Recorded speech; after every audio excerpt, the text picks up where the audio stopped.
Hey class, today we're going to talk about intervals, specifically major intervals and minor intervals. Now we've talked about before about seconds and thirds and fourths and fifths and so forth. But if you'll notice that this second right here is actually a whole step, but I've got the half step right here.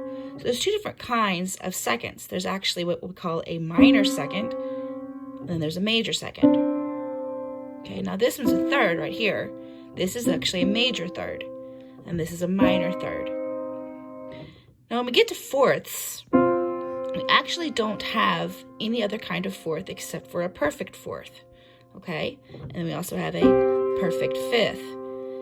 This interval right here, the note that's between F and G, that would be the note between a fourth and a fifth, we actually call that a tritone.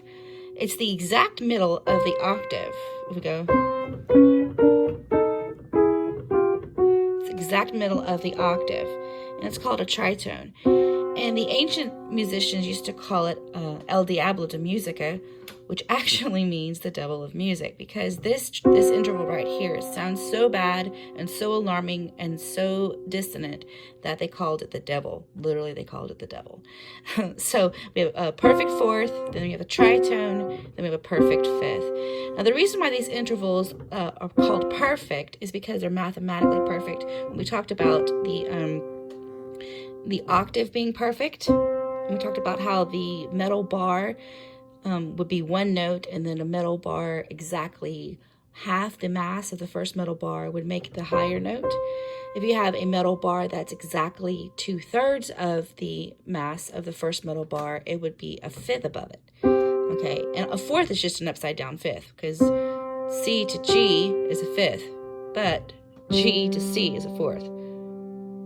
And F to C is a fifth, but C to F is a fourth. So that's why they're perfect, because fourths and fifths are just upside downs of each other. All right, so we got minor second, major second, minor third, major third, perfect fourth, tritone, perfect fifth. So now let's go to the sixth. We have a major sixth, minor sixth. We have a major seventh, minor seventh. And then, of course, we have a perfect octave.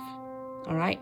And it could still go fourth. We have a major ninth, a minor ninth, and so forth. Which is, that's about as big as I can make it. Sorry, I can barely play a ninth.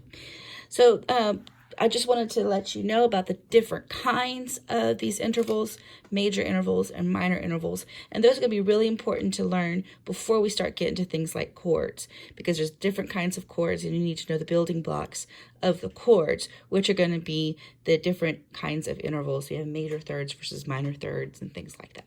All right. So if you have any other questions, you can give me a call or a text message or send me an email. Have a good day. Bye-bye.